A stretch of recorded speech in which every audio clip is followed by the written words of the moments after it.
Hey guys, this is NUSensei. Today we're covering a fairly trivial topic, but one with huge ramifications on your shot process. Today we're talking about slings. Most people don't use a sling, and this makes sense when thinking about historical or traditional or backyard recreational archery. You don't need a sling to shoot. You can hold a bow and shoot it just fine without one. However, slings have become an integral part of modern Olympic-style archery, along with the iconic bow drop and the swinging follow-through. So why do people use slings? When doing archery, understand that there are 2 points of contact between you and the bow. The points are the grip and the string. Now, if there are problems or mistakes in your form and you can't shoot well because your arrows are going everywhere on the target, it's very likely that the problem comes from one of these 2 points. The string makes sense.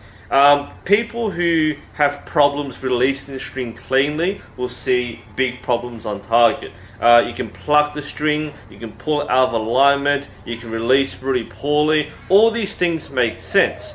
But how does the bow grip affect your shot process? And to understand this, let's look at a very common beginner problem, and we call it the death grip. The death grip is a problem shown by many new archers, and basically it's when you hold the bow too tight. I'm talking about white knuckle tight. It's so tight you can see the muscles tense in your hand and your arm. That's how strong the grip is. It's very tense, very painful too. A lot of people don't realize they're doing this, especially when you're feeling nervous and anxious about your shot. You tend to be very tight here, and that's the death grip. Now, if you're watching this, don't mistake a normal grip for a death grip. If you feel like you're choking the life out of the bow, then you're holding it way too tight, and your bow hand shouldn't be hurting. The problem with holding the bow too tightly is that the excessive muscle tension creates an unstable shooting platform. The muscles in your hand and fingers inherently produce an uneven amount of force. When you amplify that by squeezing it too tightly, there is a lot of shake and instability in your shot. And this is amplified again when you're at full draw and you just can't control the direction of the bow. Now, it's much less apparent when you're using a full stabilizer setup, but if you're using a light bow or you're shooting a bare bow, then that death grip will completely ruin you. It's very hard to get a stable shot when you're holding the bow that tight.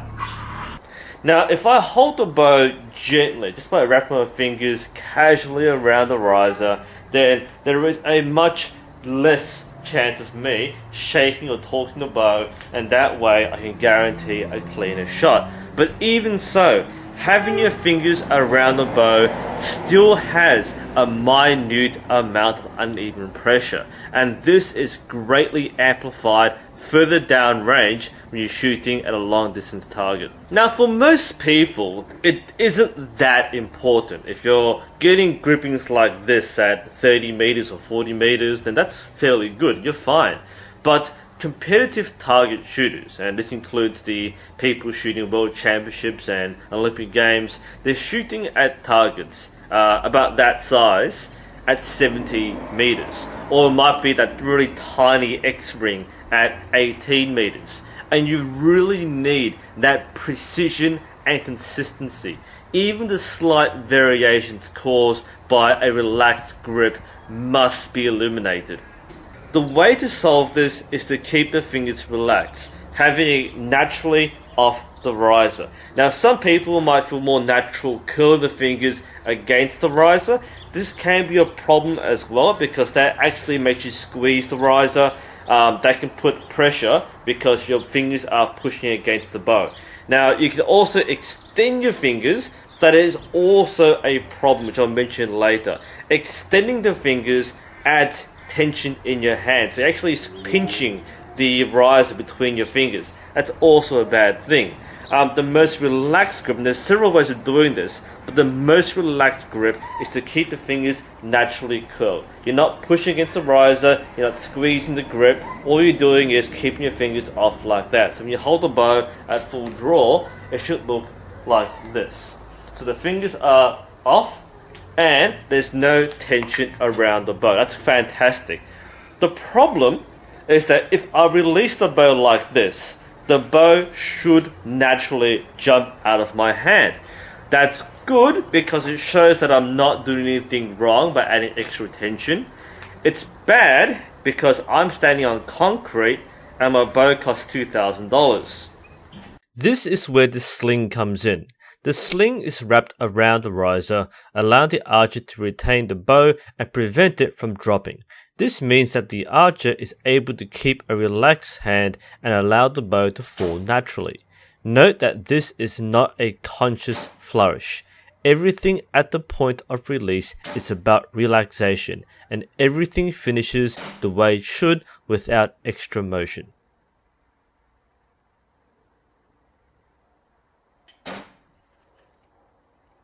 There are two kinds of slings, finger slings and wrist slings. As the name suggests, finger slings go around the fingers, while wrist slings go around the wrist. Let's start with the wrist slings. Most wrist slings are handmade and simple, using material like paracord, heat shrink tape, and a hook. This can be made and adjusted to the user's preference so that the sling is not too tight or too slack. Alternatively, you can buy commercially made wrist slings. One variation involves the sling being fixed onto the stabilizer. This tends to be more common with compound bow kits, but can be used for recurve as well. Finger slings are typically a piece of material tied to form a loop. The material can be shoelace, ribbon, or paracord, and the size can be adjusted for the user's preferred fit. To put the sling on, you follow these steps. First, put your forefinger and thumb through the loop and form an L shape. Pinch the two fingers together and then lift the bottom loop over your forefinger. Pull the sling to tighten. Do the same with your opposite hand. This time, however, slide your thumb through the bottom loop and then slip the top loop over the same thumb. Tighten by pulling the sling. This is what it looks like when you have the bow. Obviously, the second step involves you wrapping the sling around the bow first. This may seem clumsy at first, but over time this will become second nature. The sling is removed simply by sliding one end off.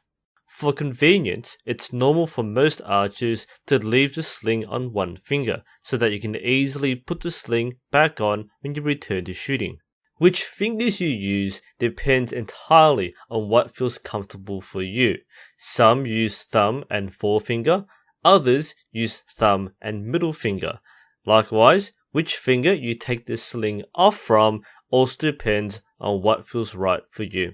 While I use a simple shoelace, others might be more decorative, they might use longer slings, or they might use different materials, such as paracord. Alternatively, you can also buy commercial finger slings, such as these butterfly-style slings. Whether you use a finger or a wrist sling is up to what feels more comfortable for you, and there are no real disadvantages for either one. Most world-class competitive archers use finger slings, while bow hunters tend to prefer stabilizer-mounted wrist slings. Personally, I find that finger slings give more sensitive feedback and make it easier to control the bow's follow-through. Wrist slings can be more convenient, but I find that a front-heavy bow makes it an awkward weight off the wrist. Many people wonder about the follow-through motion. This is not intentional, but merely a side effect of the bow being allowed to drop.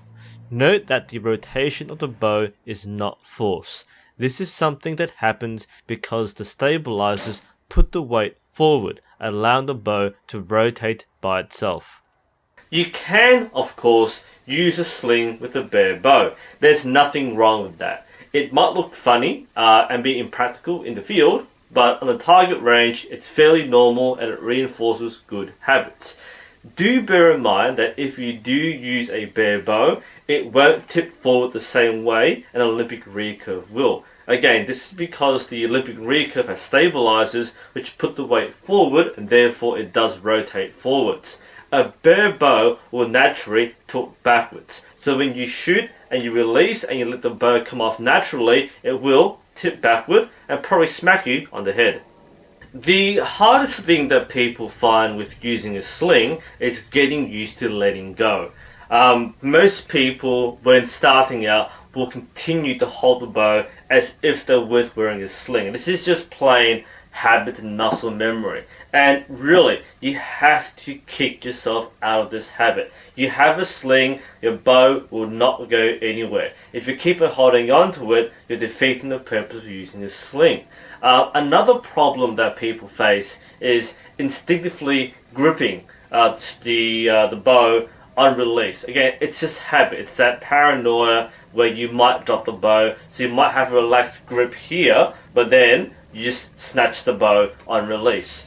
These are habits you have to unlearn, and the longer they persist, the harder it is to let go of them. That's a lot of things. And you really need to brute force your way through this. It might involve asking your coach or training partner to watch your shot and tap your fingers if you're doing something wrong. You have to break through and learn good habits.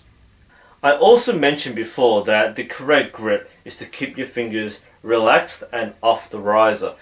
Some people who do pick up a sling will try very hard to keep their fingers off the riser, but keep them outstretched. Now, to a point, having them naturally out is okay. However, if you are trying too hard and keep them off like that, or having a spear grip like this is a very common sign of a new archer, is that spear point grip. So you're holding it like this. This isn't too bad.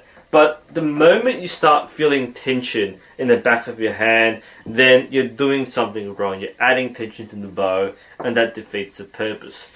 Again, you must acquire the correct grip where you have the weight on the meaty part of your hand and the fingers are naturally curled. There's no tension here or here.